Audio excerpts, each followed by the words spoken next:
자, 안녕하세요. 북스원 카페 여러분. 자, 오늘은 저번 시간에 이어가지고 동학농민 운동을 이제 좀 해볼까 합니다.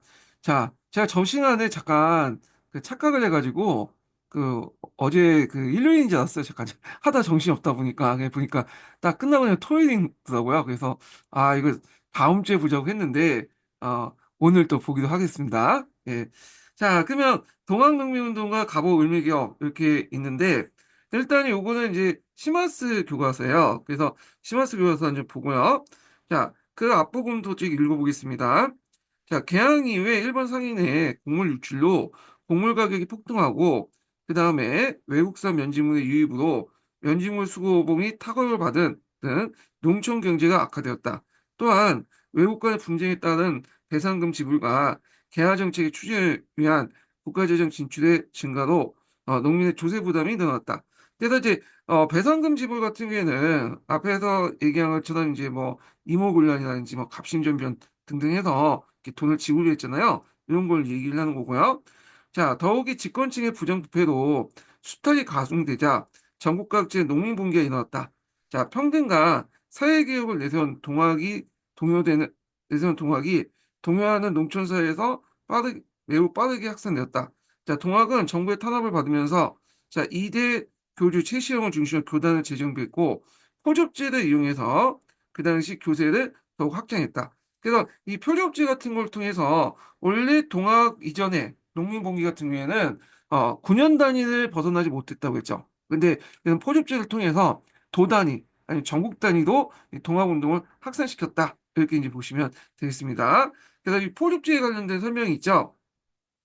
동학은 마을이나 군 단위의 접을 조직하고 수십 개 접을 또 묶어서 포의 기초 조직을 삼았다. 그래서 접의 책임자는 접주, 포의 책임자는 대족주가 본다. 그래서 제가 이제 전 시간에 이 포를 이제 보여드렸잖아요. 예. 그래서 포접제의 구성을 제가 이제 보여드렸는데, 이렇게 이제 구성이 됐습니다. 예, 이렇게 포접제 조직이 이렇게 구성됐다는 거 좀 보시면 될 것 같고요. 자, 그 다음에 이제 또 계속 읽어볼게요.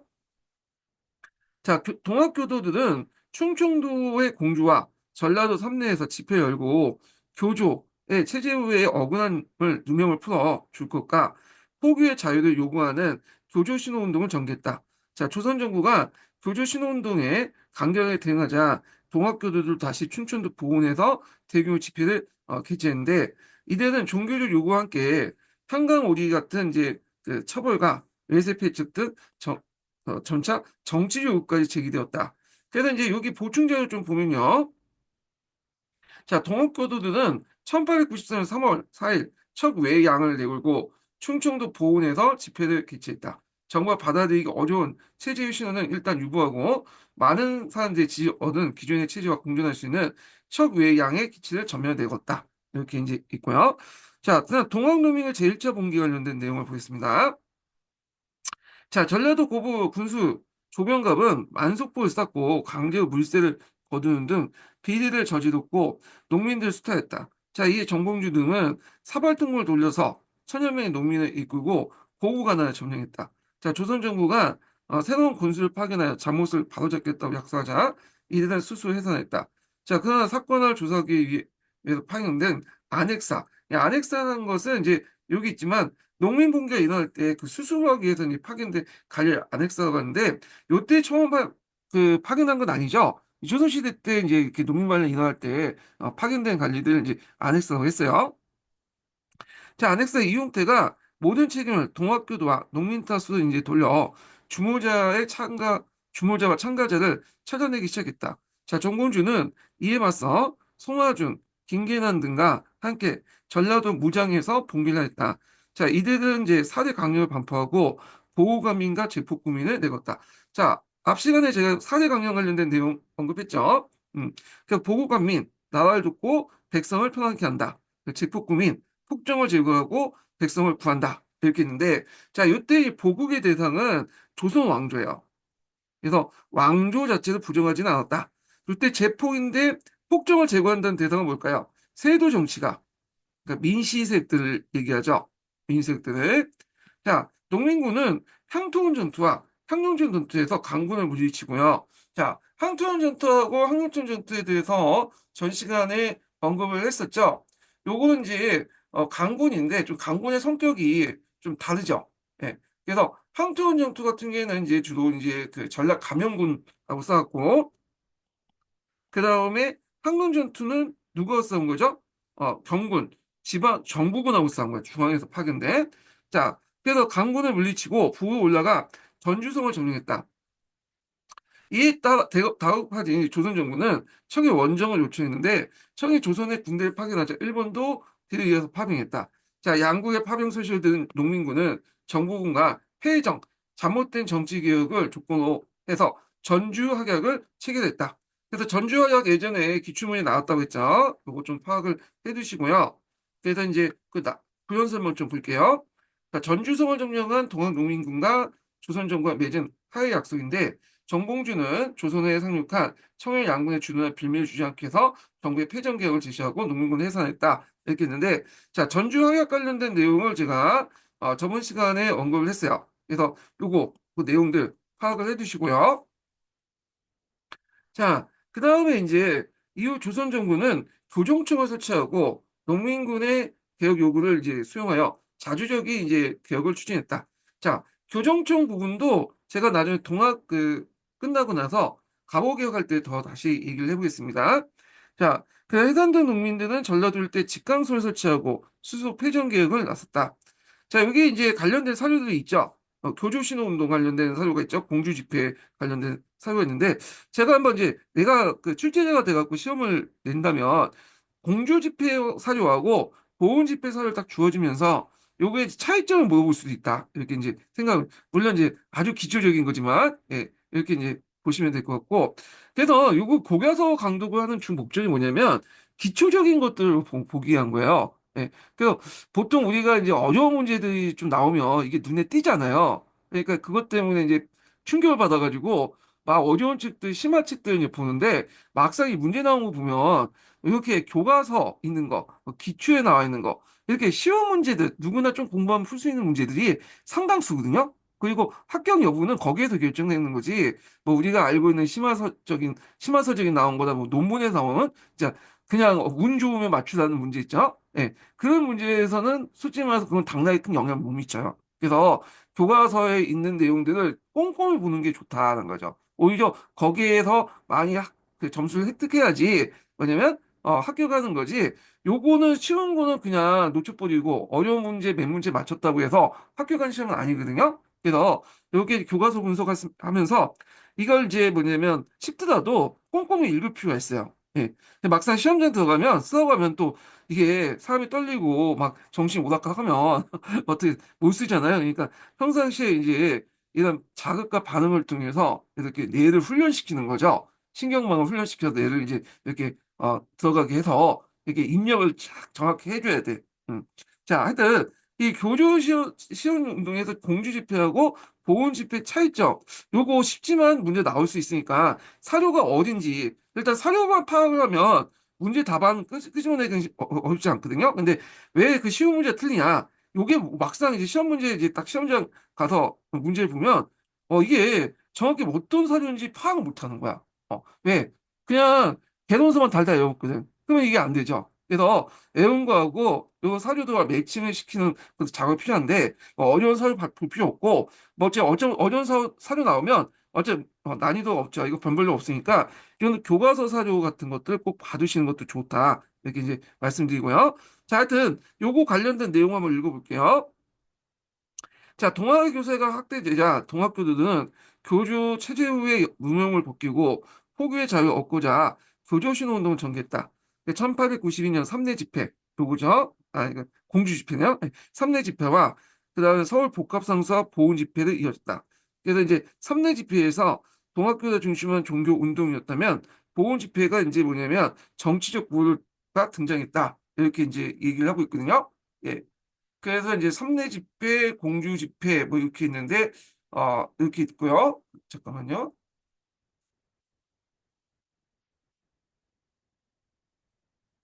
그래서 요게 있는데 요게 설명이 좀 약간 잘못됐어. 공주 집회라고 돼 있는데 공주 집회와 삼례 집회는 다르죠. 공주는 저쪽 충청도에 있는 거고 전라도는 삼례는 전라도에 있거든요. 근데 설명을 이제 하려면 공주 집회를 이제 좀 넣으려면 3대 집회는 이거 3대 집회 내용을 적었는데 공주 집회 내용을 적어놨어요. 근데 성격은 다르지만 일단은 성격 비슷하기 때문에 집어넣은 것 같아요. 예. 자, 하여튼 보훈 집회는 정치적 구호가 등장했다. 자, 그래서 이는 보훈 집회를 계기로 교조 신호운동을 농민 중심 운동, 정치 운동으로 발전됐음을 의미한다. 이렇게 있고요. 그 다음에 이제 패전 개혁은 이렇게 실천 관련된 내용인데 여기에서 좀 눈여겨볼 게 뭐냐면 이제 정봉준 사형 판결문이거든요. 요거 누구가 일단 기록을 했겠어요? 정봉주 사형을 내린 정부. 그 당시 개화당 정부죠. 개화파 정부가 내렸던 건데 요게 이제 정부 측 기록이에요. 그러니까 이제 우리가 알고 있는 동학사 관련된 기록은 2차 사료죠. 예. 그렇기 때문에 좀 약간 신뢰성이 떨어지고 요거는 1차 사료죠. 예. 그래서 비록 정부의 기록이지만 뭐 없는 얘기를 만들어내서 쓰진 않았을 거 아니에요. 그래서 이제 이때 동학농민의 패전개혁안을 적어놨을 텐데 앞에서 여기에서 이제 보면 전운소를 이제 폐지할 거. 예. 그래서 전운사를 뭐냐면 방향 갈리죠. 그래서 이 전운사의 행포에 대해서 전 시간에 좀 얘기할 거예요. 자, 전 지방간이 이미 거뒀던 한국을 다시 내다고 하지 말 것. 임금이 총명을 가지고 간장을 팔며 국군을 농단하는 사람들 모두 쫓아낼 것. 그래서 그 당시에 이제 고종에 대해서는 나쁜 생각 없죠. 그 당시에 열심히 했는데 그 옆에 있는 놈들이 문제라는 거야. 그래서 이제 뭐 민씨 정권이든 후에 이제 갑오개혁에 등장 개하던 정권이든 막 문제가 있다. 자, 집집마다 부과하는 노역을 줄일 것, 포구 어용수를 폐지할 것 이런 것들이 있다. 그다음에 패전개혁을 실천한 직강소 이렇게 해가지고 있는데 자 여기 뭐 동학도들은 각 읍에 하여간 직강소를 세우고 서기와 집사 등 인원을 두니 완전히 하나의 간청이었다. 그래서 이제 일종의 국가기관하고 이 직강소가 이원적으로 이제 통치하는 그런 모습들이 보이는 거죠. 자 군수는 다만 이름만 있을 뿐 행정을 맡을 수 없었다. 심지어 고을군수를 추방하니 아전들이 모두 동학당에 들어서 목숨을 부지했다. 정공주는 동학도에 의지하여 항목을 하고 있었고 부호는 흩어지고 천민들은 부의 재산을 빼앗아 쌓인 원수를 갚으려고 했다. 자, 여기에서 이제 갑오 양력이라고 딱 하니까 이건 이제 뭐겠어요? 누가 쓴 거예요? 양반이 썼던 거 할 수 있죠. 그 당시 이제 양반들은 이 동학교도에 대해서 상당히 안 좋게 봤다. 그래서 심지어는 이제 뭐냐면 안중근조차도 어릴 때 소식적에 동학교도 토부하는데 이제 참여했고 그랬던 사람들이군요. 예. 자, 그래서 이제 요게 보충 자료를 보면요. 동학농민군들은 전라도 각 구에 설치한 민정기관으로서 요거 이제 동학농민운동 직강사 성격 관련된 문제가 예전에 주문에 나왔죠. 민정기관. 한시족은 농민의 입장을 대표하면서 회정개혁을 실시한 지방자치기구였다. 그 명칭은 동학조직의 우두머리는 접장 또는 직강에서 한 데서 유래됐다. 이렇게 있고요. 자, 그 다음에 이제 그 밑에 이제 동학농민 1차, 2차 봉기 있는데 요거 뭐 지도상을 좀 파악을 해 두시고요. 뭐 어렵게 나오면 요 문제가 나오고 나서 이게 지도가 주어지고 나서 여기 관련된 사건을 물어볼 수가 있겠죠. 예. 그래서 이제 이렇게 이제 보시면 되고 개념 이해는 뭐 여러분들 다 아실 테니까 넘어갈 것 같고요. 자, 그 다음에 이제 넘어가서 동학농민군의 2차 봉기를 보겠습니다. 자, 여기 뭐 친절하게 판서 내용까지 적어줬네요. 예. 그래서 이거 보시고 나중에 이제 수업을 하실 때 이제 이용을 하시면 될 것 같아요. 자, 조선 정부는 청가 일본의 군대 철수 요구했다. 그러나 일본은 조선의 내전 계획을 핑계로 병력을 동원해서 경복궁을 점령하고요. 그다음 청일 전쟁을 일으켰다. 자, 이에 농민군은 일본의 침략이 정하면서 다시 봉기했고, 그래서 이제 정봉주가 이끌었던 남적가, 그리고 여기 보면 성동이와 북쪽 농민군은 논산에 참여했다. 이렇게 있죠. 여기서 이제 남적과 북적이라는 개념이 나오죠. 그래서 그 앞에 이제 그 내용에서는 그 안 나왔잖아요. 이게 무슨 교과서요? 갑자기 동아 교과서. 예. 근데 여기는 남적과 북적 개념을 제시했는데 제가 얘기를 했지만 이 남적과 북적인 개념이 요게 이제 한립된 개념이긴 한데 요 기록이 이제 어디 나오냐면 동학사에 나와요. 예. 그래서 이제 그게 정확한가? 이런 것도 있어. 그래서 어떤 책에서는 그 개념을 사용하긴 하는데 다른 책에서는 개념을 사용하지 않은 경우도 있거든요. 자, 일단 보면 남적은 정봉주, 김계남, 송화종이 이끌었던 전라도 중심의 동학조직이고 북적은 최시영, 송병희도 이끌던 충청도 중시의 동학 조직인데 인허석권이 당연히 여기죠. 이 지도부가 북적이에요. 전시회에 말했지만 북적 입장할 때 남적은 그냥 새파랗게 어린애들 불과한 거야. 막 들어온 신입들이 지금 어때든 이제 그냥 이렇게 있던 동학 겉들이 동학농민운동이다 이렇게 보면 돼요. 그러니까 남적은 그 북적과 동일한 게 아니라 지도부의 입장을 땐 하나의 지부 정도? 그 정도의 성격밖에 없다. 이렇게 이제 보시면 될 것 같고요. 자, 한성을 항했던 이 농민군은 우금치 전투에서 그 당시 강군과 일본군 간의 연합부대에 크게 패배했고, 이후에 정봉주, 김계남들이 체포되고, 일본은 전라도 대두산 일대에서 1895년까지 살았다. 자, 또 다른 농민군은 전라도 장을 비롯해 난서 해안의 집결에 저항했다. 그래서 주로 이제 여기 보시면 알겠지만, 여기에서 이제 공주 우금치 전투에 패배한 후에, 아까 했지만, 이쪽 북쪽은 가지 못하고, 안쪽을 이렇게 몰아가면서 이제 이렇게 토끼모기식으로 그 이제 톱을 했던 건데 이런 걸 대두산이나 뭐 장흥 같은 거에서 이제 토끼모기식으로 이제 하는 과정에서 일어난 전투고요. 자, 그래서 동학농민군의 개혁 요구는 갑오개혁의 일부 반영되었고 동학농민군의 자녀세력들은 항일의병과 운동에 참여하여 외세 침략에 저항했다. 그래서 자녀세력들이 이제 뭐냐면 그 했던 것이 동학당, 할빈당 그런 조직들이죠. 예, 동학 할빈당. 뭐 예전에 기출문제 나왔죠. 동학당 할빈당이 아니라 할빈당 영학당이죠. 예, 영학당. 예, 요거 좀 기억을 해주시면 될 것 같고요. 자, 청일전쟁의 발발을 보겠습니다. 자, 청일전쟁의 발발은 좀 나중에 할게요. 예, 요거는요. 예. 자, 그 다음에 여기 이제 또 그 어떤 교과서래 이거? 예. 해남 교과서 좀 볼게요. 자, 해남 교과서 이제 보는데, 요거 앞부분은 이제 전문은 각자 보시고, 개항후에 이제 민중의 삶이 어땠을까? 이렇게 했는데, 요거는 이제 방공령이 여기에서 나오거든요. 예, 그래서 방공령 부분은 나중에 좀 얘기할게요. 근데 여기에서 좀 잠깐 언급됐기 때문에 한번 요것만 읽고 넘어가겠습니다.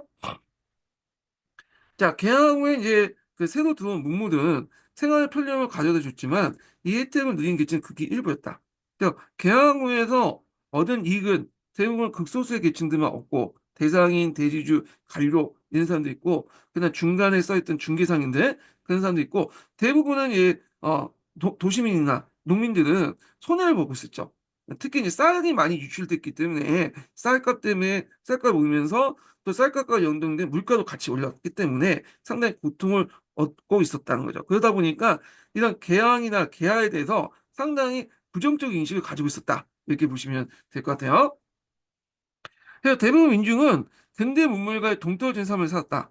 오히려 외국 상인들이 지방에 장시까지 침투하면서 소상인과 농민들이 어려움을 겪었고 쌀이 일본으로부터 지속적으로 유출되면서 가격이 폭등하고 식량이 부족해지자 환경도 항해도 등지에서 방공령이 내려질 정도였다. 하지만 방공령은 일본 측하기도 빈번히 처리되었고 자, 이 자세한 내용은 나중에 뒤에서 좀 얘기하겠습니다. 자, 하지만 방공령은 일본 측에도 빈번히 처리되었다. 예, 민중들 사이에는 외세에 대한 반감이 커져 한성의 외국 공간과 그 다음에 이제 그 교회 건물에 일본과 서양의 배척하는 벽서가 나붙기도 했다.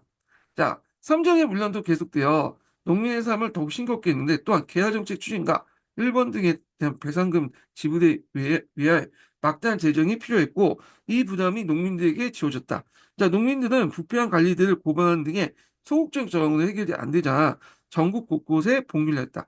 자, 동학농민운동이 일어나기 1년 전인 1893년 이르러 농민봉기가 일상화되어 농민들 간청을 장악하고 수령을 쫓아내며 직접 개혁을 나서기도 했다.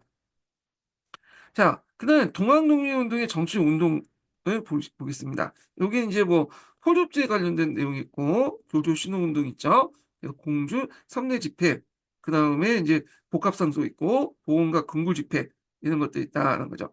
자, 이무적 이제 동학을 이용하여 세상을 바꾸는 사람들이 동학이 많이 들어왔고 정공주도 그 한 명이었다. 그래서 정공주가 예전부터 뭐 독실한 신자는 아니었어요.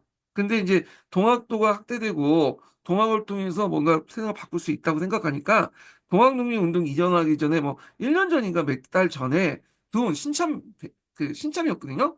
자, 하여튼 그 당시 이제 고을의 경계를 넘지 못했던 그 농민분기는 동학이라는 종교 조직과 연결되고 정봉주 같은 지도자를 만나면서 전국적인 농민운동이 발전되었다. 이렇게 이제 보시면 되겠습니다.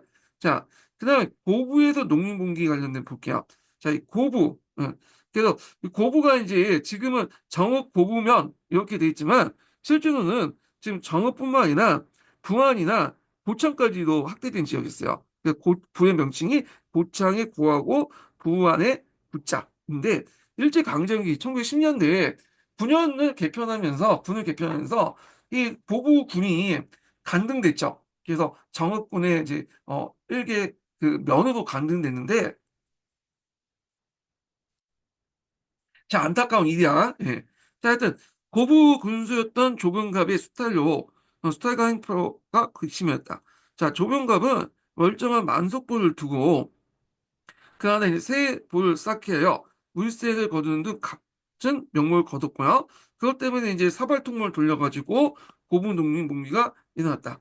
그래서 그때 새 만석보도 이제 헐겁 거뒀다. 그러니까 만석보가 원래 예전에 있었던 만석보도 있는데 요 만석보를 그 밑에 새로운 또 만석보를 만들었나 봐요. 그래갖고 이제 그 관련된 내용이 있는데 그래서 이제 이때 헐어버린 만석보는 새 만석보였다. 그래서 이제 요 만석보 관련된 내용이 있거든요. 다른 책이 안 나와 있기 때문에 읽어는 보겠습니다. 원래는 고부 지역의 농민들이 정읍천 아래에 간석보를 이제 그 간성보를 세워서 쌓아 뭘 됐다. 강상보죠. 네, 강상보는 가메이도도 그 만석의 풍년 농사 지을 수 있게 했기 때문에 만석보를 올렸다. 그러나 조봉갑은 농민들 강제에 동원하여 강상보 바로 아래 정읍천과 태인천을 합류하는 곳에 새로운 만석보를 쌓았는데 홍수가 나면 오히려 냇물이 범람하여 상류의 논이 피해를 입었다. 고부 봉기 때 농민들이 부숴버린 것은 이 새 만석보였다. 이렇게 이제 보시면 되겠습니다. 그래서 만석보의 이름이 나오죠. 만석이 풍년을 들게 한다 해서 만석보다 이렇게 있죠. 예. 자, 그 다음에 그 밑에 이제 사발통문 관련된 내용 있죠. 그래서 이제 고부 농민봉기 때 돌렸다는 알려진 사발통문은 통문의 원문 일부, 통문을 받은 민중의 반응, 봉기 주도 세력의 결의사항들을 후에 정리한 기록이다. 이렇게 이제 있고요. 자, 그 다음에 뒤에 넘어가서 1차 봉기와 관련된 내용이에요. 그래서 1차 봉기는 앞에서 언급한 것처럼 이제 그 와서 인욕대가 막 어떤 하니까 이제 1차 봉기가 일어났잖아요. 그래서 이제 이때 1차 봉기가 일어났고 동학 지도자 김기남과 손잡고 곡을 다시 점령했다. 백산을 이동해가지고 지휘비로 구성한 다음에 보호감민이나 기벌 내걸고요. 4대 강령과 경무를 반포했고 그 다음에 항토현 전투 감영군, 항로전 전투에서 강군, 그러니까 여기서 강군 중앙에도 파견된 군대죠. 홍계원이 이끌었던 부대를 격파했다. 이렇게 이제 보시면 되겠습니다. 자, 그 다음에 정부는 청의 도움을 요청했고 청은 조선의 군대를 보내면서 텐진 조약에 따라 이 사실을 알렸고요. 일본은 자국민을 보호한다는 구실로 대규모 군대를 조선에 파견했다. 이때 자국민을 보호한다는 구실은 어디에 있는 내용이냐면 어, 제물포 조약에 있는 내용이다. 이렇게 보시면 되겠습니다. 자, 그래서 하지만 실제 목적은 청에 밀리고 있던 정세를 뒤집고 조선을 장악하게 한 거다.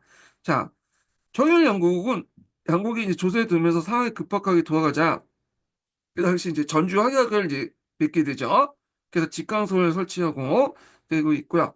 자, 그리고 이제 폐단을 해서 자주적 개혁을 했고 직강소의 책임자 직강은 농민군에 맡았던 곳에서 농민군 실제 행정을 가져왔으며 동학의 자치기군 도소가 패전 개혁에 앞장서기도 했다. 이렇게 이제 보시면 되겠습니다. 그래서 여기에서 직강소라는 기구가 있고 그 다음에 동학 안에 또 도소라는 기구가 있나. 그러니까 이게 농민군이 있으면 동학이 중심이 하지만 모든 그 뭐냐면, 농민군들이 다 동학교도는 아니거든요?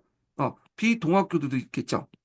그러니까 이제 요게 둘이 합쳐가지고 만든 게 동학 농민군이잖아요. 그래서 동학농민군은 이제 자체적으로 이제 직강소라는 것들을 만들고 요 안에 두고 그래서 직강이 면장 이장을 가시키는 아닙니다. 동학에서는 교단의 직책을 이제 얘기하는데 요거는 비동학과 동학을 다 아우는 조직이고요. 여기에서 이제 그 도소라는 것은 동학교도의 자체적으로 또 운영하는 그 기구를 이렇게 보시면 될 것 같아요. 그래서 직강소하고 요 도소의 어떤 역할 분담 이렇게 이제 보시면 될 것 같고요. 자, 여기 보면 이제 오지영의 동학사가 나오는데요. 오지영의 동학사 신라한 쪽에는 직강소가 전주합의에 따라 설치되었고, 농민의 권력기구로 해석한 방면에, 동학사를 이제 비판적으로 보는 측에서는 직강소를 전주합의 이후에 농민군과 정부가 협상에 산물을 봤다. 직강소는 전라도 모든 지역에 설치된 것이 아니라 지역의 농민의 세력의 강약에 따라 기능이 달랐다. 그래서 동학사는 이제 동학교도들이 중심으로 해갖고 만든 기관이고, 그래서 이에 반해서 여기는 농민과 정부의 협상단에 만든 일종의 뭐 준정부 기관이다 이렇게 해석을 하고 있죠. 예. 근데 뭐 이거는 뭐 시험 문제 안 나올 것 같고, 그래서 지역의 농민군 세력의 강약에 따라서 기능이 달랐다라면은 이제 앞에서 말한 것처럼 양반들이 이제 세력이 강한 뭐 나주 지역 같은 데서는 제외시켰죠. 나주는 제외시켰다 이렇게 보시면 될 것 같고요. 그래서 그 밑에 이제 동학농민 전개 과정해가지고 뭐 사료하고 관련된 내용도 있어요. 한번 이제 위치 파악을 해두시면 될 것 같고요. 자, 동학농민군 왜 다시 봉기했을까? 이렇게 있는데, 전주환약이 체결되자 정부는 청일 양군의 철수를 요구했다. 그러나 일본은 군대를 동원해 경복궁을 점령하고 청일전쟁을 일으켰다. 전쟁의 승기를 잡은 일본은 조선 침략을 본격화하여 내정을 깊이 간섭하자 농민은 다시 일어났다. 2차 봉기죠. 예. 그래갖고 이제 요거 내용들 여기 한번 보겠습니다. 자, 1894년 파구대 일본은 내각회의에서 조선의 보호국가를 일본 정부의 공식적인 정책의 목표로 설정하고요. 그리고 현직 내무대시였던 이노우에를 조선 그 주재 공사를 파견해 보호국 그 가를 시도했다. 이제 이노우에는 상당히 이제 여기 내무대신으로 되어 있지만 예전에 외무대신까지 겸했던 사람이에요.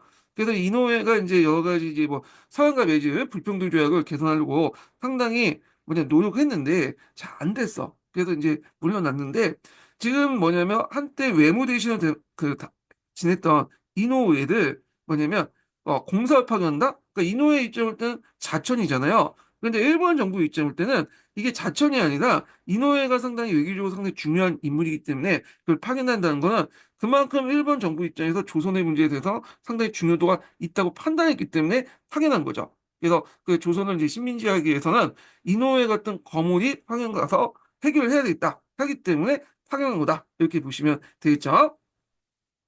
그래서 이제 2002차 갑오개혁 관련된 내용인데 이건 자세한 내용은 나중에 좀 얘기할게요. 예. 자, 그 다음에 이제 회전개혁을 외쳤던 1차 봉기와 2차 봉기는 일본군을 몰아내는 것이 주요 목표였다. 그래서 2차 봉기는 1차 봉기 때 적극적이지 나서지 않았던 충청도 주시의 북쪽들이 동학교도에 이제 적극적으로 참여했고요. 그다음 전라도 충청도뿐만 아니라 경상도, 경기도, 항해도, 강원도 등지에서 농민군이 봉기하여 일본군과 강군에 맞섰다. 농민군은 강군에 함께하자는 경고를 뿌리기도 했다. 자, 정봉주가 이끄는 남적군과 송병이 이끄는 북적군은 논산에 집결해서 한성을 지켜가던 중 공주 우금치 전투에서 일본군과 강군의 연합부대에 막다트였는데 여차에 밀고 밀리는 접전을 거쳐서 최신식 무기를 가지고 있는 일본군, 그러니까 겐테 기관총이나 맥신 기관총 같은 것들 가지고 있는 일본군하고 강군에게 패하고 말았다. 자, 농민군은 다른 지역에 끝까지 항쟁했지만 계속 패했고 정봉준, 김계남, 송화준 같은 동학 농민군들마저 체포되면서 2차 봉기를 막아내었다. 자, 동학 농민들은 농민뿐만 아니라 백정, 노비, 여성 등 다양한 계층들이 이제 참여했는데 요게 다양한 계층 중에 이제 여성을 이제 포함시켰죠. 예전에는 여성 같은 걸 잘 언급하지 않았는데 최근에는 여성 운동 같은 것들이 페미니즘 확산되면서 정근대 시대나 근현대 사회에서 이제 활동했던 여성 운동가들 상당히 많이 부각을 시키고 있는 것 같아요, 지금요. 예. 동학교도 외에도 뭐 사회주의 운동가들 좀 여성 운동가들 부각시키고 막 그런데 여기에서는 이조희라는 사람을 대해서 이제 얘기를 하고 있어요. 물론 이조희가 시험 문제 나오진 않겠지만 제 생각에는 이제 역교권 관련된 문제에서 한번 또 언급이 될 수 있을 것 같아요. 예전에 한번 그 관련된 문제 나왔죠. 교육과정 관련된 문제에서 여성 관련된 프랑스 대혁명 때 참여했던 여성 관련된 내용들 나왔잖아요. 자, 하여튼 이렇게 있고 동학농민운동은 종래의 농민봉기를 통해 성장한 민중들이 동학조직과 결합되면서 아래로부터의 사회개혁을 이제 하고 외세 침략에 맞서 싸우는 운동이었다. 자, 이들은 회전개혁 요구는 갑오개혁에 반영되어 그 당시 평등한 사회를 낳는데 큰 역할을 했다. 그래서 회전개혁 요구한 그 있죠.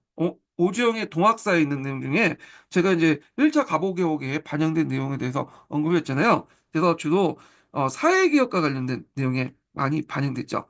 또한 동학농민군 가운데 일부는 한일의병을 가담한 등 여기 영학당, 할빈당 있죠. 그리고 이제 그렇기 때문에 이들이 어떤 성격이 있다고 했죠? 반봉과 반외세적 성격을 띠고 있다. 이렇게 보시면 돼요. 자, 영학당과 할빈당은 관련된 내용은 제가 나중에 그 신부셈에서 한번 또 찾아서 보기로 하겠습니다. 예. 자, 반회세 투쟁을 이어갔다. 이렇게 이제 보시면 되고요. 자, 그 다음에 그 밑에 이제 사료가 있는데 한번 쭉 읽어보시면 될 것 같아요. 그리고 그 밑에 경복궁을 침범하는 1번군 해갖고 그 당시 그 판화가 있거든요. 선전판화. 그 당시에는 뭐 사진이 있긴 있었지만 사진은 이제 인쇄해가지고 널리 배포할 정도는 안 됐고 주로 이렇게 판화를 찍어가지고 이제 그 당시의 상황들을 모사한 것들이 있었어요. 그래서 이게 한 19세기 후반대 정도 그런 것도 있었기 때문에 이런 판화 자체가 상당히 이제 역사적 기록물이 될 수가 있겠죠. 이 부분이. 자, 그 다음에 이제 동학농민군이 꿈꾼 세상 해가지고 동학농민군들이 정봉주 체포 과정을 이제 쭉 했거든요. 한번 읽어보시면 될 것 같아요. 여기 보면 회정내용은 이것도 정부 측 기록이죠. 오지영의 동학사관이나 정부 측 기록과 관련된 내용인데 자, 여기 전운서 얘기했고 근데 이 동포전 관련된 내용은 좀 해볼까요? 이 동포전은 예전에 기출문제에 나왔던 거야. 예. 동포전이 뭐죠? 동포전이?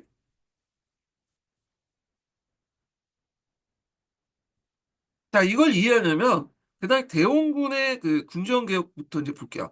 흥성대원군이 그 당시 이제 군정의 개혁하는 과정에서 무슨 제를 실시했죠? 호포제를 실시했죠. 호. 호라는 것은 이제 호포제는 호 단위로 해갖고 분포를 걷는 거잖아요. 그러다 보니까 양반도 분포를 거둘 수 있어요. 예. 그래서 있는데, 자, 요건 이제 호도 납부할 수 있지만 또 뭐냐면 돈으로 납부할 수 있어요. 그래서 이걸 뭐라고 하냐면 호포전이라고 해요. 호포전. 돈을 납부할 거네. 근데 호포전의 이칭을 사용했던 것이 뭐냐면 동포전이에요. 왜 이칭을 사용했냐? 원래 이제 대원군이 이제 뭐냐면 호포전을 실시하려고 할 때 그 전에 동포제 있죠. 동포제.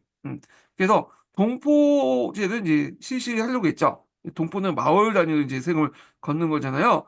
그런데 이거 하도 반박이 크니까 일단은 동포제를 이제 중단시키고 다시 차선을 호포제를 실시를 했어요.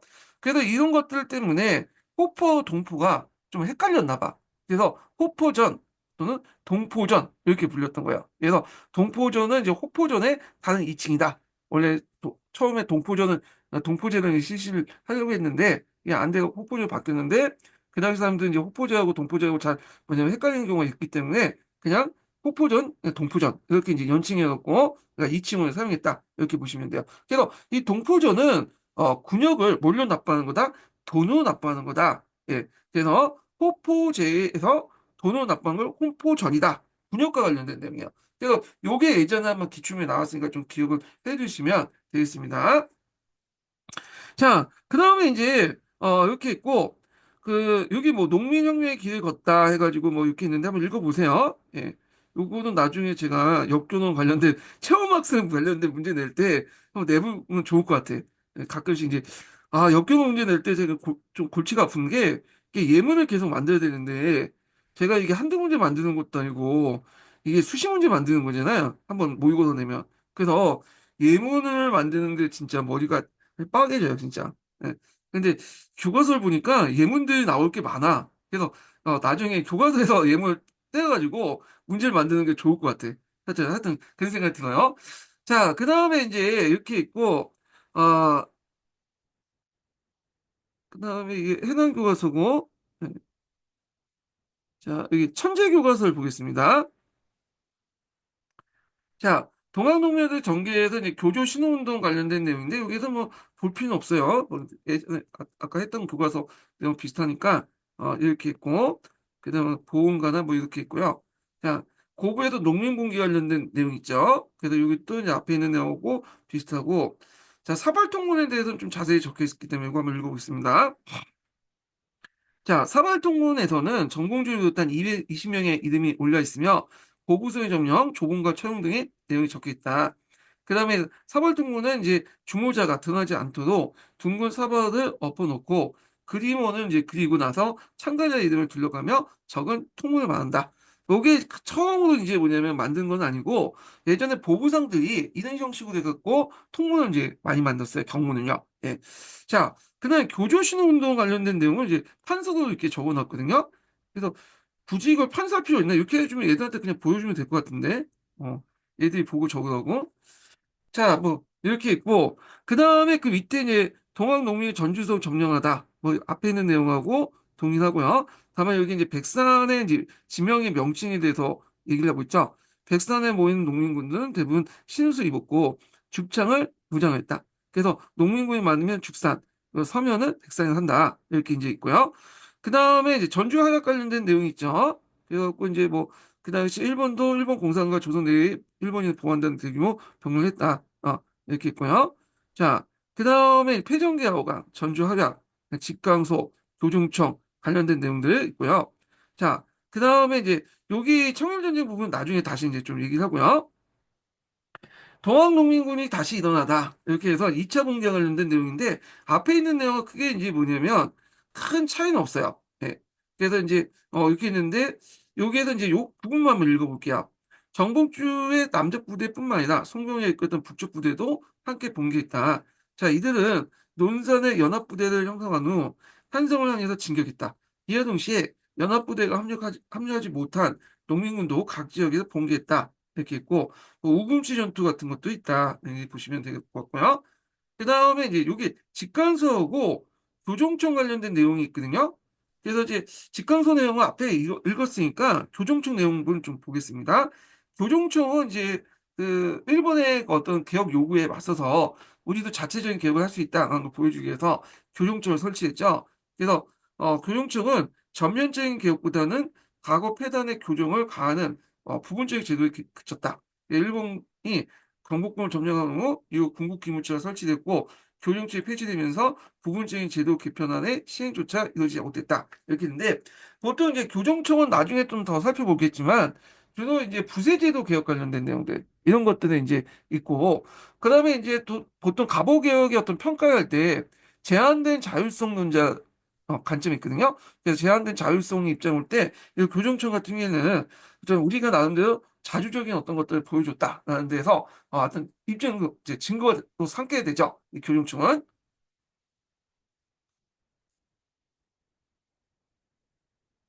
자, 그다음 동학농민의 정치 이어가다 이렇게 있는데 앞에 내용하고 이제 비슷비슷해요. 예. 그래서 뭐 동학농민 자녀세력들 관련된 내용에서 여기에서 영학당, 할빈당 관련된 내용이 있거든요. 이거 한번 보겠습니다. 자, 동학농민운동의 자녀세력과 관련 있는 결사는 영학당으로서 1898년에서 1899년. 이 연도 조금 정확히 기억을 해주세요. 예전에 이제 문제 나올 때 연도를 정확히 좀 파악을 해야지 영학당인지 할빈당인지 구분할 수 있는 문제가 있었거든요.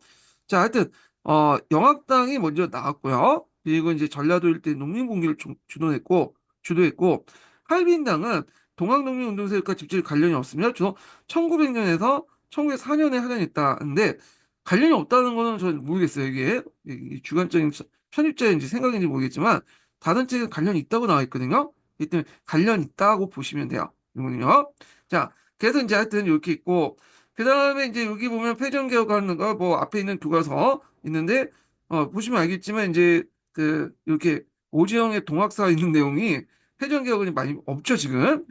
읽어봐도 이제 거의 없어요, 내용이. 그래서 요즘에는 이런 이제 1차 사료를 이제 기준으로 해갖고 이제 실어 놓는다. 이렇게 보시면 되겠습니다. 예.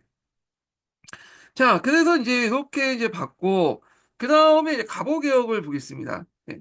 제가 이제 시민한국사하고, 심포샘이 있는 내용도 있잖아요. 근데 여기까지 읽으면 너무 시간이 많이 걸려. 그래가지고, 어차피 나와봤자, 뭐, 교과서 안에서 크게 벗어나지 않거든요.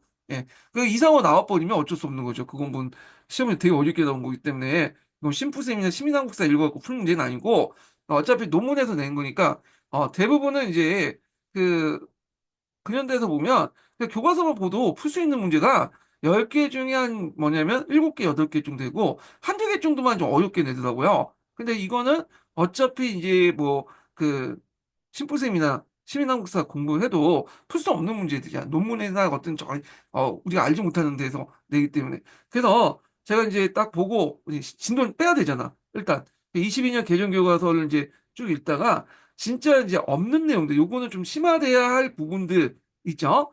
요런 것들만 이제 심부셈이나 이런 시민한국사에서 찾아서 보고 나머지는 가감 지키겠습니다. 예. 그러니까 뭐 보고 싶은 분들은 각자 찾아서 보시거나 제가 심부셈 같은 경우에는 정번 강의 시간대 되게 좀 많이 다뤘거든요. 그래서 그걸 참조해 주시는 것도 좋을 것 같아요. 그래서 일단 진도상 일단 빼야 되기 때문에 교과서 중심으로 계속 나가고 가끔씩 이제 중요한 부분들만 주제별로 이렇게 이제 다른 찾아서 보겠습니다. 자, 일단은 이제 갑오개혁을 이제 볼게요. 자, 갑오개혁은 보기 전에 갑오개혁이 앞에서 말한 것처럼 동학농민운동하고 그 당시 이제 그 청일전쟁하고 같이 이루어졌거든요. 그래서 이걸 연대수로 좀 약간 정확히 파악할 필요가 있어요. 이게요. 그래서 이제 그 갑오개혁 같은데 이제 좀 보면 잠깐만요. 그래서 연대수를 좀 파악을 하는데 이거 좀 정리해 놓고 먼저 진행해 보겠습니다. 네, 잠깐만요. 일단 켜놓고 한번 볼게요. 14페이지.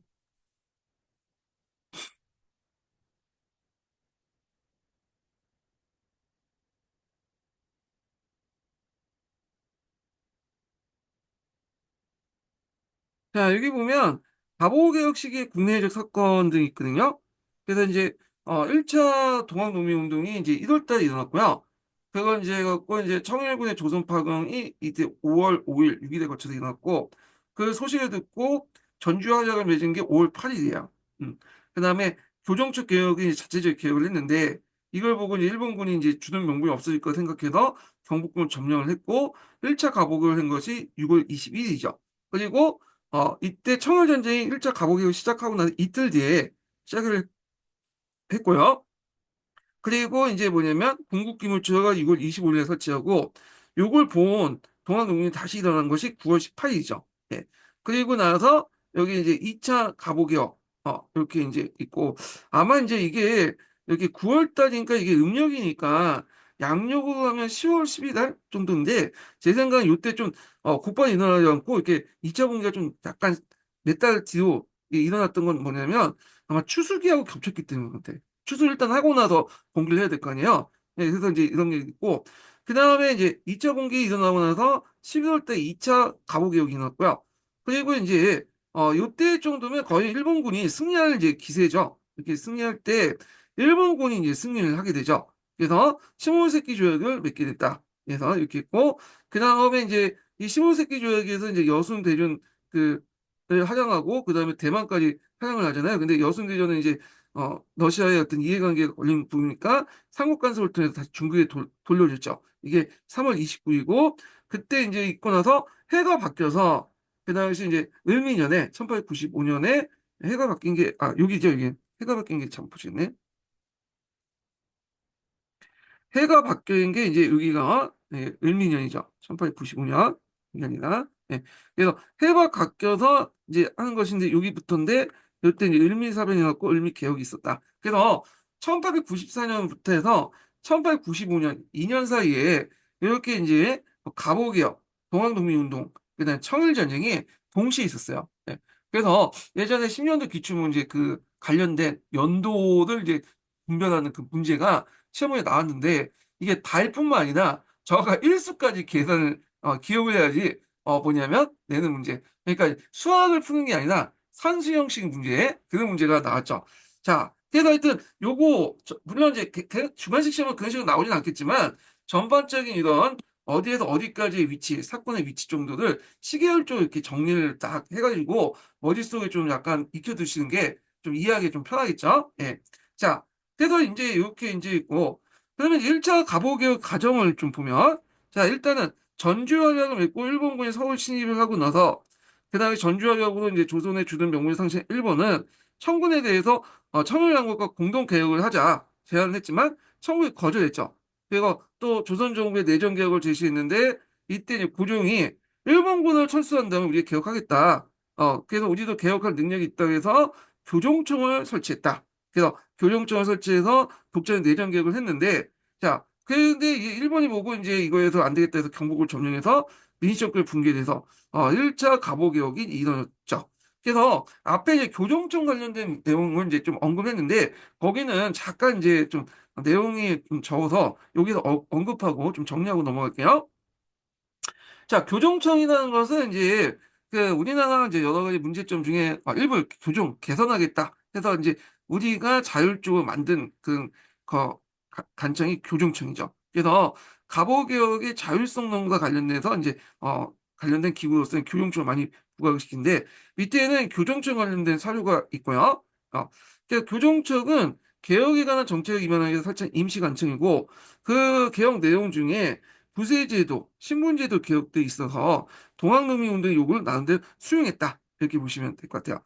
그래서 요거 관련된 내용이 이제 한국 근현대사 7차 교과서에 있거든요. 그래서 한국 근현대사 교과서도 시간 되시면 한번 읽어보는 것도 좋을 것 같아요. 예. 그래서 이게 되게 자세히 돼 있어요. 여긴 너무 22년이나 15년이나 너무 이제 개정판 낼 때마다 내용을 너무 많이 축소하더라고요.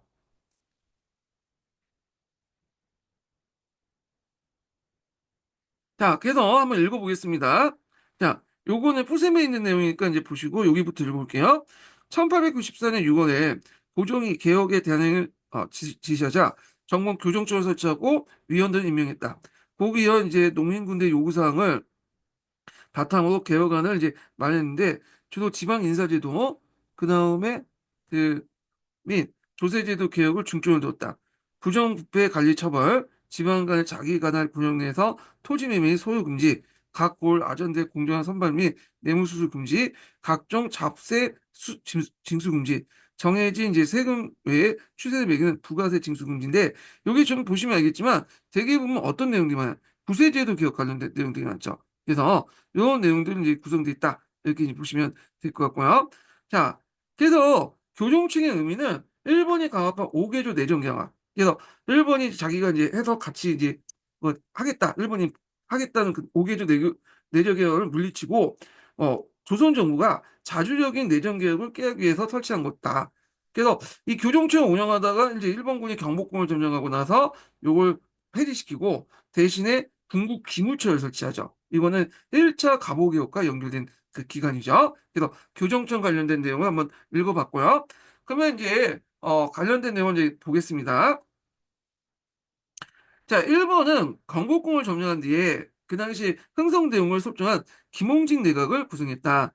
자, 김홍직은 온공개혁파 인물이죠. 그래가지고 이제 2차 수신사에도 활동했고 통일기무함에도 활동했고 재물포조약이나 한성조약 때 대의교섭도 주도했던 사람인데요. 자, 이 김홍직 내각이 네 번이 있었어. 그래서 1차부터 해서 2차까지 네 번이 있었다. 그래갖고 1차 갑오개혁부터 그 당시 이제 2차 을미개혁 이렇게 이제 했는데 이 김홍직은 좀 얼굴마다는 성격이 강해요. 일단 1차 김홍직 내각은 그러니까 얼굴마다 성격이 강한데 김홍직은 그래서 김홍직 내각의 이제 성격을 보려면 김홍직이라는 인물을 이제 중점적으로 보는 게 아니라 거기에 참여했던 인물들을 좀 봐야 돼요. 그래서 1차 김홍직 내각은 온건개혁파들 중심으로 이제 했고 2차 김홍직 내각은 여러분도 알다시피 이제 일본에서 이제 가 있었던 그러니까 가침전멸 익혔다가 일본에서 쫓겨난 사람 있잖아요. 그래서 이 사람 누구다? 갑자기 기억이 안 나네. 네, 박용호. 박용호가 이제 있죠. 그러니까 급진 개혁파 성격 있고 그다음에 3차 김홍직 내각은 그다음에 삼국간섭 이후에 만들어지니까 친러파. 그 다음에 4차 김홍진 내각은 을미개혁, 그러니까 제 당시 을미사변을 통해서 형성됐기 때문에 친일파적 성격이 있죠. 그래서 그 김홍진 내각의 성격 이렇게 좀 기억을 해두시면 되겠습니다. 그래서 네 번에 거쳐서 이제 뭐냐면 김홍진 내각이 만들어졌다 이렇게 보시면 되고요. 자, 이때 이제 개혁은 1차 갑오개혁이기 때문에 주로 온건파들을 중심으로 했어요. 그리고 이제 여러분도 알다시피 이때는 정부가 그러니까 일본이 직접적으로 간섭을 하지 않았죠. 그 당시 청일전쟁 와중이기 때문에 간섭할 여력도 없고 너무 간섭을 할 경우에 국내적 반발을 이제 심할 수 있기 때문에 일단은 전략적으로 이제 뭐냐면 간섭을 하지 않았다. 소극적으로 이제 뭐냐면 그냥 옆에서 봐주기만 했다. 이 정도만 기억을 해두시면 될 것 같아요. 자, 하여튼 김홍식 내각은 교정청을 폐지하고 군국기무처를 이제 뭐냐면 설치했다. 그래서 군국기무처는 일본이 정가의 전쟁에 개입하기 어려운 틈을 타 갑신전변과 동학농민운동의 어떤 요구를 반영해서 그 당시 과거제 폐지 등을 이제 개혁을 추진했다. 이렇게 있거든요. 자, 그래서 이걸 1차 가보개혁이라는데, 그래서 1차 가보개혁은 나름대로 우리가 자율적인 측면에서 좀 했다. 이렇게 좀 보시면 될 것 같아요. 근데 요거 관련돼 갖고 예전에 한번 기출문제에 그 사지선다 문제 잠깐 언급됐었거든요. 자, 그래서 이제 그러면 이제 군국 기무처가 어떤 관청인가 이걸 좀 볼 필요가 있는데 잠깐 보면요. 자, 이 군국 기무처는 예전에 기무처라는 그 간청이 있었어요. 그걸 학대 개편한 거야. 그래서 이거는 이제 초정부적인 입법적 회의기관이야. 왕이나 대원군의 어떤 법에도 간섭받지 않는 의정부 소속이지만 모든 권한을 이제 가지고 있는 초입법적인 회의기구다. 이렇게 보시면 돼요. 그래서 요게 이제 대원군이 섭정이 있긴 했지만 대원군은 이제 얼굴마다일 뿐이고 실제로는 이제 앞에서 얘기한 온건계파 동도서기 계열들, 약간 신일 계열들이 이제 했다. 이렇게 보시면 되고요. 자, 그래서 군국 기무처 안들 보면 민족주의, 민주주의, 평등주의 등 근대적 정치 이상을 지향한 것들이지만 그 안에는 또 일부는 실질적이고 반민중적인 성향도 있었다. 그래서 대내적 개혁안에서는 뭐 정치, 경제, 사회, 사법, 군사, 교육 부분과 동학의 여러 분야들의 이제 제도 개혁, 동학교도의 요구도 이제 좀 받아들이고요. 대외적 개혁안은 이제 청나라에 자주 독립을 주장, 한글 활용과 예족 정신의 함양 이런 것들을 강조했다는 거 그런 것도 있고요. 그래서 그 당시 일본 같은 경우에는 조선의 적극적인 간섭이 조선 정부의 반발과 열간의 간섭을 초래하고 또 정일 전쟁의 우려기 때문에 그냥 소극적이고 방관적 자세만 유지했다. 이렇게 이제 보시면 될 것 같아요. 자, 그래서 이렇게 한번 내용을 받고 그다음에 이제 다시 돌아서 자, 일본은 청일전쟁에서 승기를 잡자 조선의 내에 적극적으로 관여하기 시작했다. 자, 이에 흥성대원군은 물러나고 군국 기무처가 폐지되었다. 그리고 이제 일본에서 귀국한 박용호와 김홍직이 이제 뭐냐면 연립내각이 형성됐다. 이렇게 있죠. 그래서 2차 거부개혁 같은 경우에는 박용호는 이제 갑신전변을 했다가 일본 정부에 망명을 갔었잖아요. 그렇기 때문에 여기 이제 상당히 좀 친일적인 성격을 띠고 있죠. 물론 이 사람들 막판에 이제 일본이 말을 잘 안 들어가지고 일본이 이제 박용호가 이제 나중에 민시정권에 쫓겨나거든요. 근데 방관을 해버려. 예. 자, 하여튼 그렇게 있는데 자 그러면서 이제 2차 갑오개혁이 이제 시작됐다 이렇게 있는데 아쉽게도 이게 무슨 갑오개혁의 어떤 그 내용이 어떤 개혁을 했다라는 것들이 안 적혀 있어. 그래서 요거는 좀 약간 부족하잖아요. 그래가지고 요 부분은 이제 잠깐 제가 요 부분에서 한번 찾아서 좀 보겠습니다. 예. 그래서 이렇게 이제 정리를 좀 해볼게요. 예. 잠깐만 기다려주세요. 예.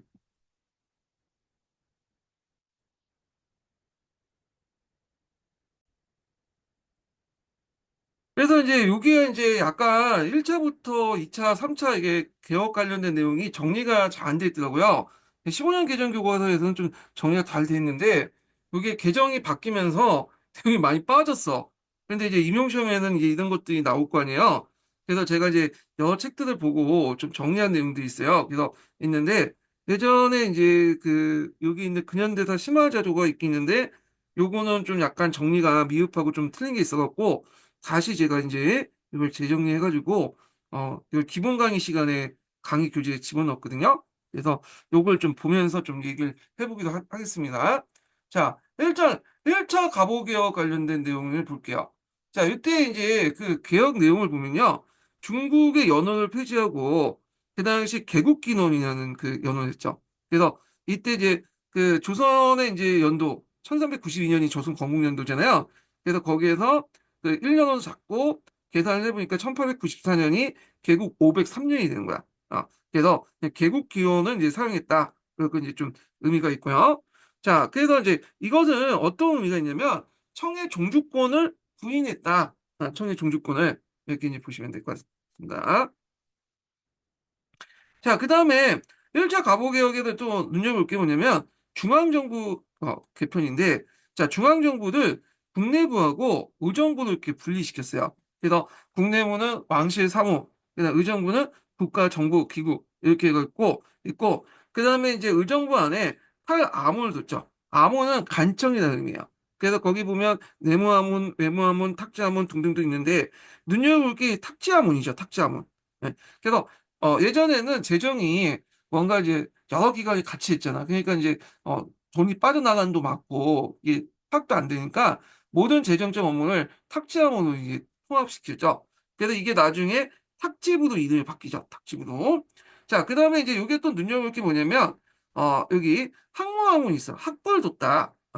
그래서 이제 예전에는 예부 아래 외교하고 교육을 같이 했잖아요. 근데 이제 외교는 외무하문이 담당하고 그 교육은 학부하문이 담당하시고 이렇게 했다라고 보시면 되겠습니다.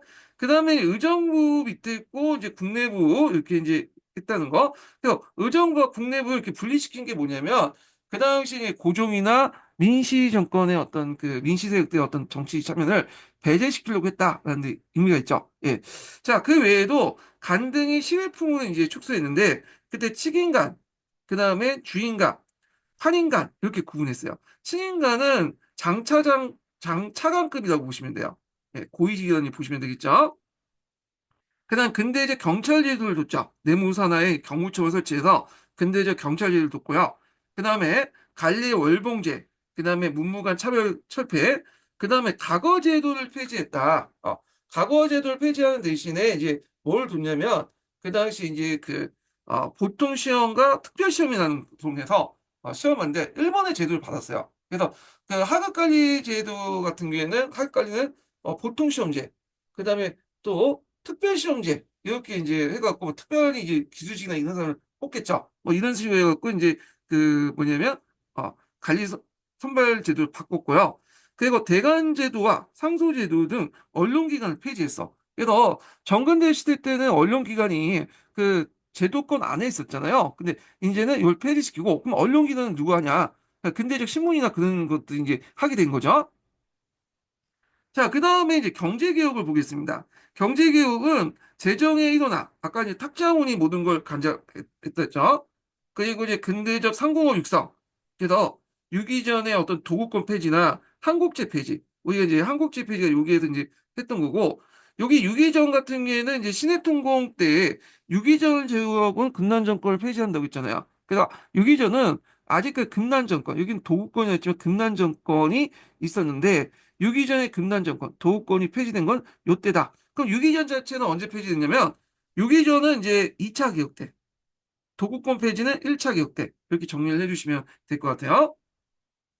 그 다음에 이제 음보니화폐 제도, 그다음 신식화폐 발행장적. 자, 그래서 이제 이 신식화폐 발행장적은 나중에 화폐사 할 때 좀 더 얘기할 텐데, 요게 이제 보조화폐 동화를 사용했죠. 백동화, 적동화, 항동화. 근데 원래는 본위화폐인 은을 많이 사용했는데, 은이 부족하다 보니까 백동화, 그러니까 니켈하고 구리가 합금된 그 백동화는요, 백동화를 많이 사용했다.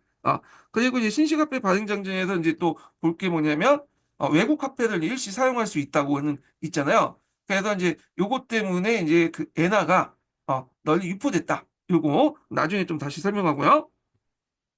그다음 조세의 급납파. 그다음에 이제 왕실과 간청의 자의적인 징세 폐단을 시정했고 앞에서 이제 재정의 일어나고 연결돼서 볼 수 있죠. 그래서 예전에는 뭐 왕실과 간청에서 뭐 세금을 걷었어. 네, 그러다 보니까 이제 여러 가지 문제점이 났죠. 그러니까 재정의 일원화를 이제 통해서 모든 세금이나 지출을 여기 탁시학원에서 간장하도록 했고, 자, 그다음에 도량형 정비. 자, 이 도량형 정비 같은 경우에는 일본식 도량형이죠. 그러니까 그 당시에 일본식 도량형이라는 것은 유럽에서 쓰고 있는 미터법 이런 것들 있잖아요. 예. 그 다음에 이제 토지, 산림, 강산을 외국인들에게 매매를 금지시켰다. 그래서 일본에게 경부선 부속권 넘겨준 한계도 보였다. 이렇게 보시면 되겠습니다. 자, 그 다음에 사회개혁을 쓰는데 이 사회개혁은 그 당시에 이제 뭐가 이제 많이 반영된 동학농민운동들 요구가 많이 반영된 것이 사회개혁 부분이에요. 예. 자, 그래서 이제 이렇게 했는데 반상의 신분제도 폐지, 공사노비법 허파, 인신매매 금지 이렇게 했는데 자, 이때부터 이제 뭐냐면 신분제도가 폐지됐죠. 네, 노비법이 폐지되면서 자, 그 전에 이제 세전법이 폐지됐었죠. 이거 더 나가서 동사노비법이 허파했는데 그렇다고 해서 노비라는 존재가 완전히 없어졌냐? 그건 아니라는 거. 노비는 그 계속 존재할 수밖에 없죠. 왜냐면 배운 게 없고 못 먹고 못 살았던 사람이 갑자기 노비에서 해방시켰다고 해서 어디 가겠어요? 그러니까 계속 주인님 모시고 그러고 있었던 거고 일제강점기 때도 노비란 존재는 있었어요. 예, 공식적으로 인정되지 않았지만 그러다가 완전히 노비란 실체가 없어지게 된 거는 6.25 전쟁 때다. 이렇게 이제 보시면 될 것 같고요. 자, 악법을 이제 촉폐하죠. 적서차별, 뭐 연좌제, 고문 이런 것들이 폐지되고 조혼이 금지되죠. 남자 20세, 여자 16세 이상의 결혼이 가능하고 자, 의복제도 간소화. 그다음에 공문서에 국문 또는 국학문 혼연체를 쓰도록 했다. 예전에 한 번만 썼잖아. 조설 지형은 다 한 번 썼잖아. 근데 국학문 혼연체 썼는데 국학문 혼연체를 처음으로 썼던 책이 이제 그 유길준이 쓴 서유건문이라는 책 있죠. 여기 이제 최초의 이제 국학문 혼용체다. 이렇게 기억을 해 두시면 되겠습니다. 자, 그러면 이제 다시 이제 돌아와서 2차 가보개혁부터 이제 다시 좀 볼게요. 자, 2차 가보개혁 관련된 기관은 이제 대충 느 기간이냐면 1894년 12월 17일부터 해서 그 다음에 1895년 7월 6일까지야. 요 기간을 얘기하거든요. 근데 여기는 너무 간략하게 적혀 있어. 그래갖고 이제 이거는 이제 여기 잠깐 보면서 좀 얘기해 보겠습니다. 네, 관련해서 그래서 좀 보면서 얘기할게요. 자, 일단은 2차 김홍직 박용호 연립내각이 이제 설립됐고 대원군이 이때 퇴진시켰죠. 대원군이 쟤는 말을 듣지 않아. 그래갖고 또 그 흥성 대원군이 동학교다 또 소통하다 보니까 교류하다 보니까 퇴진시켰고 자 이때 이제 청일 전쟁이 동시에 있었는데 이때 2차 가보개혁 때는 거의 청일 전쟁에서 일본이 승기를 잡고 있을 때요. 예. 그러면서 이제 청일 전쟁 승리, 그러니까 거의 막판이죠. 일본이 이제 본격적으로 이렇게 간섭을 하면서 군국 기물주를 폐지하고 일본의 조선보호구역 정책, 아까 지금 얘기했잖아요. 그래서 내각이 결정한 다음에 누굴 파견했냐? 이노우에를 파견했죠. 예. 앞에서 이노우 파견의 의미 얘기했죠.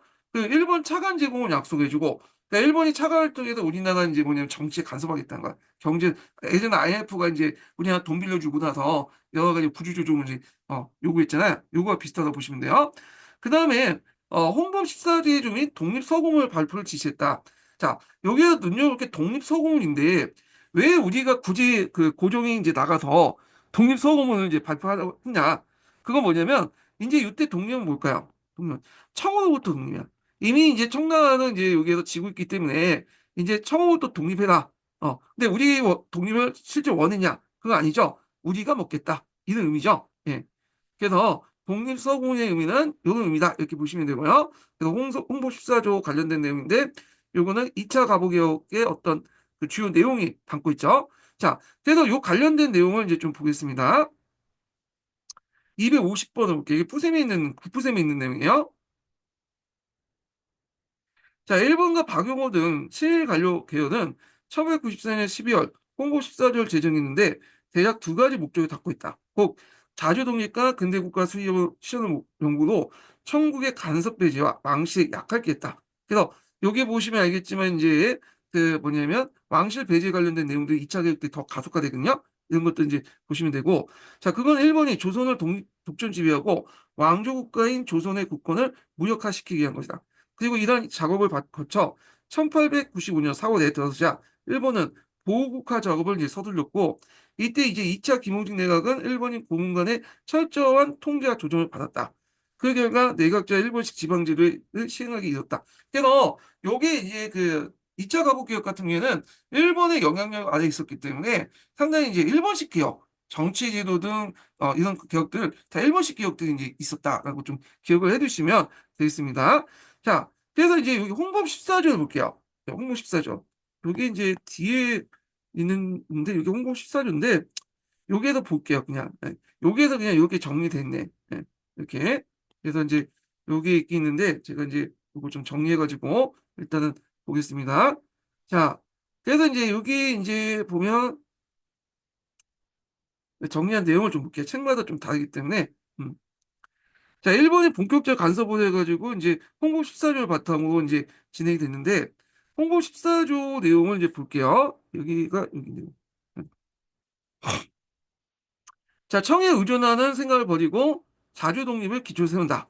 왕실 전범을 제정하여 왕위 계승과 법칙과 종친과 외척과의 구분을 명확히 한다. 자, 일본은 각 대신과 의논하여 정사를 행하고 종실, 외척의 내정 간섭을 용납하지 않는다.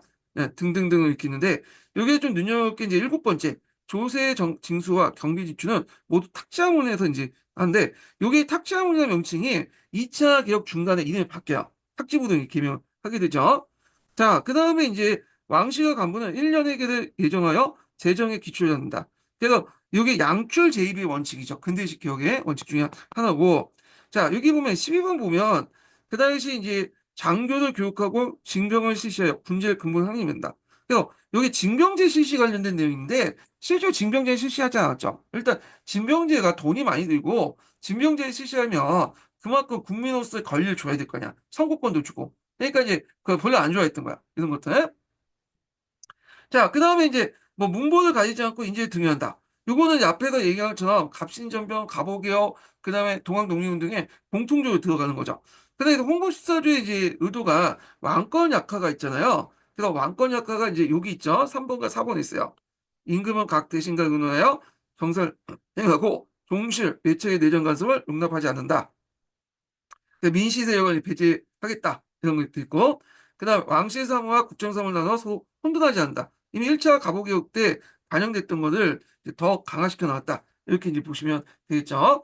자, 그래서 이제 홍보십사조 관련된 내용, 그래서 이런 의미가 있다는 거, 서구 입헌주의와 민주주의의 헌법 내용을 최초로 도입했다. 이렇게 보시면 되겠습니다. 자, 그 다음에 이제 2차 갑오개혁을 좀 정리 좀 해볼게요. 그래서 이제 여기 뭐 있긴 있는데 내용이 너무 짤막해. 그래서 따로 이제 제가 여러 책을 이제 합쳐가지고 정리를 좀 해보겠습니다. 자, 여기 보면 이제 정치 개혁을 보면요. 자, 칭호 및 그 행정 개편도 있어요. 그래서 이제 일단 승리했으니까 이제 전하다는 말보다는 패하다는 용어가 바뀌었죠. 그래서 대군주 폐하 용어를 사용했고, 자, 의정부를 파라문에서 7부로 개편했는데 부를 개편했다는 명칭 자체가 이미 이제 일본식 내각을 이렇게 염두에 두고 한 거죠. 일본식 내각을. 자, 그 다음에 이제 요거 하기 전에 잠깐 첫 번째 인증문 알려드릴게요. 첫 번째 인증문은 52번입니다. 첫 번째 인증문은 52번이에요. 자, 그다음 간세사. 그러니까 간세사는 탁지부에 속한 조세를 징수하는 곳과 징세사, 탁지부에 속하여 세금과 그밖에 세입에 관한 임을 얻는 거군요. 그러니까 간세사는 조세 징수 관련된 거고, 그 다음에 여기 이제 징세서는 그 간세사에 거둔 세금을 여기에서 처리하고 회계 처리하고 하는 그 곳이나 봐요. 그래서 설치해서 조세 징수 업무를 담당하도록 했다. 이 간세사와 징세사를 설치해서 그 다음에 국내부 밑에 왕실 경비를 취급하는 회계원과 왕실 사유 운영하는 내장원을 설치했다. 근데 이 내장원은 좀 약간 기억을 해둘 게 뭐냐면 내장원 이전에 내수사라는 관직이 있었죠. 내수사. 조선시대 때. 그래서 왕실의 어떤 재산을 관리한 내수사라는 게 있는데 이게 아마 세조 때인가 그때 만들어진 관청으로 알고 있어요. 그래서 원래 이 내수사가 호조 밑에라고 생각하지만 2조 밑에 2조. 예, 2조 밑에 있어. 그리고 그 당시에는 또그 정근대 시 때는 군부일체야. 군부일체는 뭐냐? 그 왕실 재산하고 그 다음에 국가 재정이 일치되는 거야. 예. 그래서 이제 뭔가 투명성을 높이고자 하는 것 같은데 이게 이제 바뀌었죠. 이게 이제 1차 가보개혁 때는 이 군부일체가 군부분리가 됐어요. 네. 앞에 얘기한 것처럼 이제 이렇게 국내부와 의정부가 이제 분리되니까 국내부 밑에 내수사단 관청은 이제 이렇게 들어온 거죠. 이게 이주가 아니라 이게 있고 그 다음에 이제 2차 가보기 때는 이 내수사가 좀 격을 높여서 내장원으로 이렇게 격을 높였죠. 예. 그래서 뭐 왕실을 뭐 위해 준다는 것도 있겠지만 포괄적으로 너는 이제 뭐냐면 더 이상 해계원하고 이렇게 별개다. 이런 것들 좀 뭐냐면 아니 해계원이 아니라 그 뭐냐면 그 국가기관 탁지부하고 좀 별개다. 이렇게 이제 내세우기 때문에 그런 것 같은데 자 그래서 이렇게 이제 2차 가볼 때는 이렇게 회계원을 설치하고 내장원은 이제 내수살 내장원을 이렇게 신설하는 그 격을 높이는 방법을 해갖고 국무 분리를 완전히 이제 했다. 이렇게 이제 보시면 되겠습니다. 그래서 경비를 지급하는 회계원과 사유재산을 운영하는 내장원을 이제 했다. 근데 이제 문제는 이렇게 국무 분리하고 나서 나중에 강무개혁을 시작하잖아요. 근데 강무개혁을 할 때 이제 여러 가지 개혁 정책을 하죠. 그러면 돈이 필요할 거 아니야. 그 돈을 주로 어디에다 처지했냐면 그 뭐냐면 국가의 공식적인 이제 업무를 담당하는 탑지부에서 처지하는 게 아니라 어디에서 이 내장원에서 처지했어요. 내장원에서. 그래서 일단 내장원에 처리한 이유가 여러 가지가 있는데 일단 첫 번째 이유가 뭐냐면 어 탁지부 같은 경우에는 이 공식적인 그 국가의 재정이다 보니까 왕도 뭐냐 절차를 거쳐가지고 의견을 듣고 이제 돈을 꿔서 뭐 하든 그렇게 해야 될 거냐 자기 멋대로 처리할 수 없죠. 근데 내장원 같은 경우에는 자기 뭐 개인 재산이니까 그럼 마음대로 할 수 있는 거야. 그래서 신속하게 또 자금을 집행할 수 있고 또 비자금도 만들 수 있고 그런 측면에서 이제 한 거고 그다음에 탁재부 같은 경우에는 관료들 상당수가 친위가 된 관료들이 많아요. 첩자들, 뿌락치가 많아. 그러니까 믿을 수가 없는 거야. 얘네들.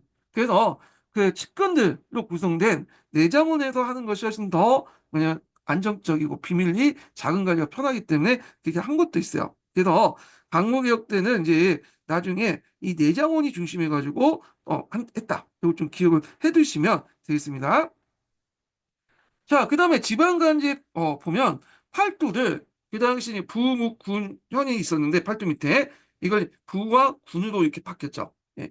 소지역주의를 채택했다. 너무 많으니까 중간 단계를 없애고 있는데, 이때 부는 일본식 부라고 보시면 돼요. 일본에 보면 부 밑에 현이 있잖아요. 현은 우리 식으로 군인 정도 되고 군은 도 정도 되는데 이런 식으로 소지역주의를 채택했다. 이렇게 보시면 되고요. 그래서 이제 소지역주의에 따라서 23부를 이제 설치했죠. 관찰사를 두고 그다음에 군수를 두고 이렇게 했는데 이게 지금 그 당시 행정제도하고 많지가 않잖아. 그러니까 좀 혼란이 있었나 봐.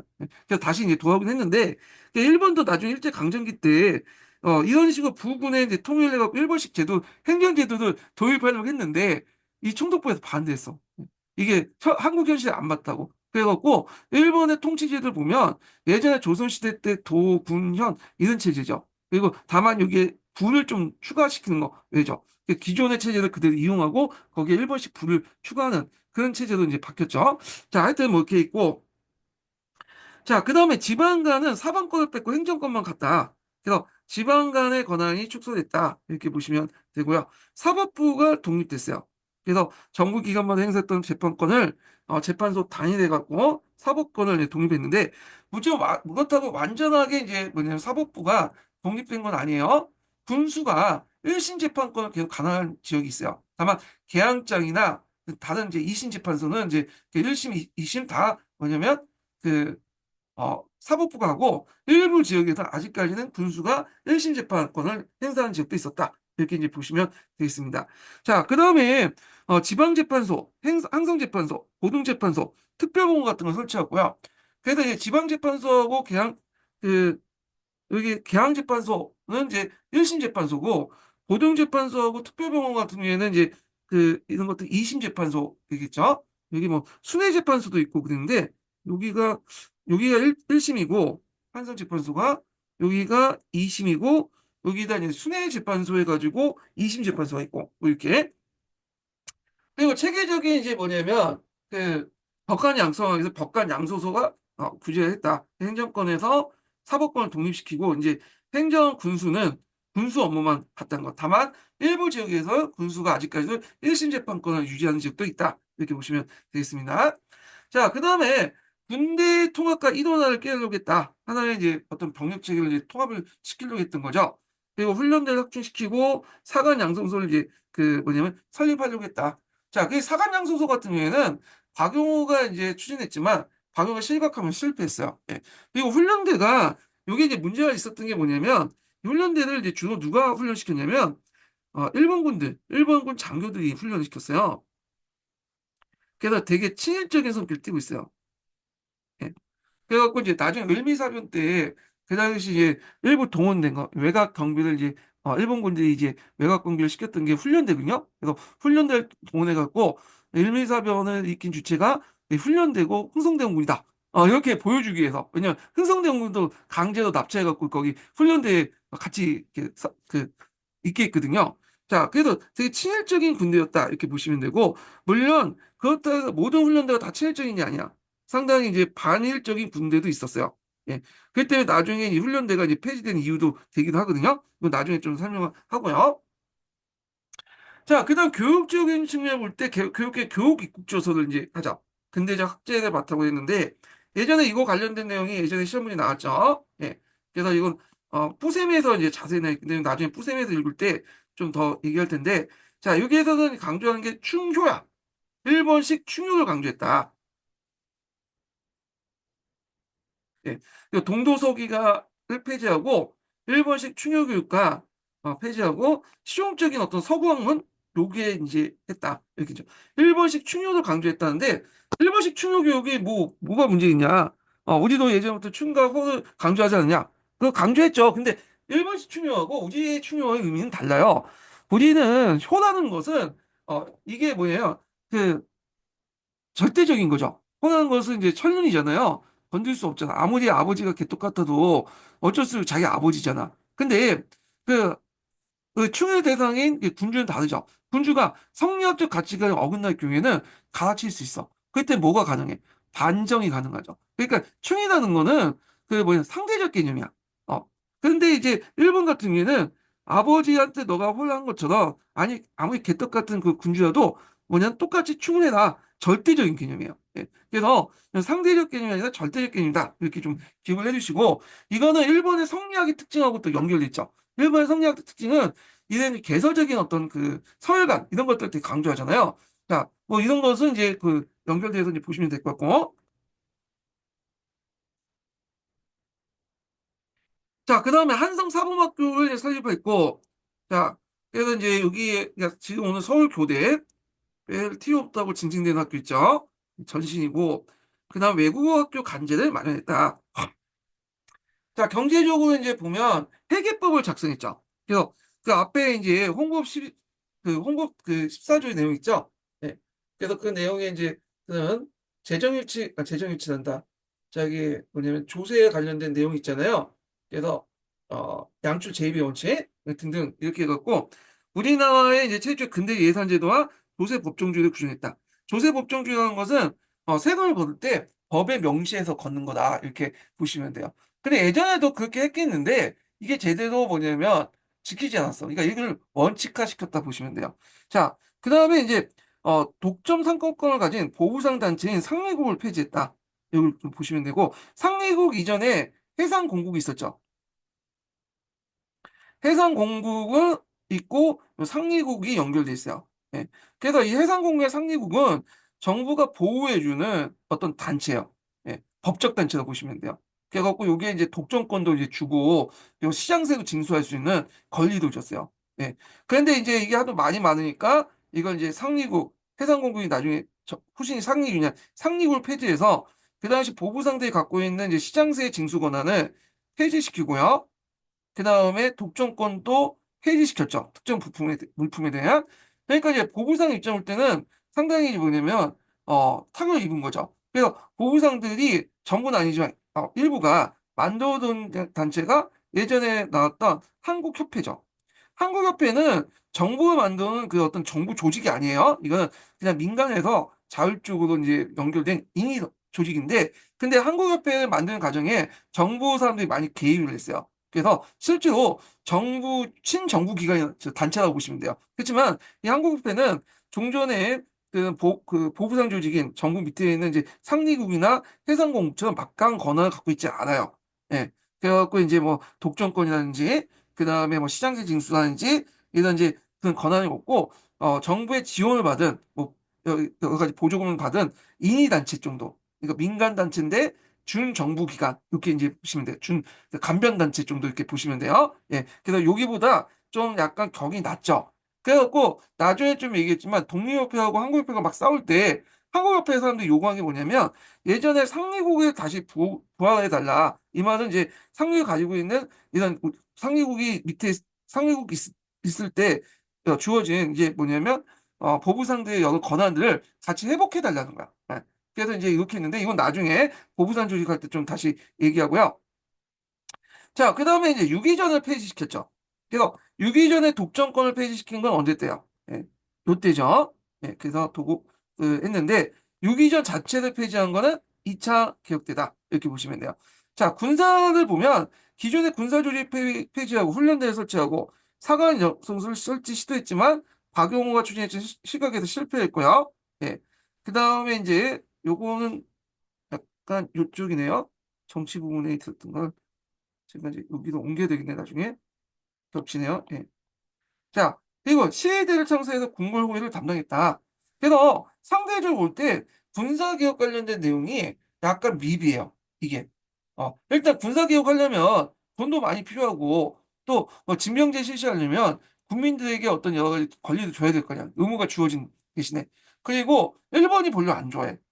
등등 해가지고 이런 군사개혁은 상당히 미비했다. 이렇게 이제 보시면 되겠습니다. 자, 그래서 이제 2차 가보개혁 관련된 내용을 한번 언급했고요. 여기에 나오긴 했는데 너무 이제 내용이 적다 보니까 제가 이제 이걸 대체를 했고요. 예. 자, 그 다음에 이제 3차 개혁을 이제 넘어갈게요. 그 3차 개혁 하기 전에 요 좀 넘어가는 과정을 좀 봐야 될 텐데, 자, 요때 이제 삼국 간섭은 일본 세력이 약화됐죠. 어. 그리고 이제 2차 개혁을 했는데, 그 당시 박용호가 좀 이제 뭐냐면 민실파 갈등도 있었고, 또 박용호가 일본 뜻대로 움직여주지 않았어요. 막판에 들어갈 때. 자, 그러다 보니까 이때 이제 이 틈을 노리고, 그 당시 박용호를 이제 민실파들이 박용호를 실각시켰죠. 그리고 나서 삼국 간섭을 이제 앞에 해갖고 이제 일본이 약하다는 걸 알게 되잖아요. 러시아가 하고. 그래서 그다음에 민실파 중심으로 해서 3차 김홍직 내각이 구성이 되거든요. 근데 그 3차 김홍직 내각은 친일파가 아니라 친러파예요. 친러파. 근데 이 3차 김홍직 내각도 나름대로 이게 을미년이잖아요. 을미년에 맞는 개혁을 추진하려고 했고 했지만 곧바로 뭐가 일어나? 을미사변이 나오고 결국에는 을미사변을 주도했던 친일파 세력들에 비해서 다시 4차 김홍직 내각이 만들어졌다. 이렇게 이제 보시면 되겠습니다. 예. 자, 그러면 이제 관련된 내용을 이제 좀 보겠습니다. 예. 요거는 좀 쉬었다가 진행할까요? 요 부분은요. 예. 쉬었다가 진행하겠습니다.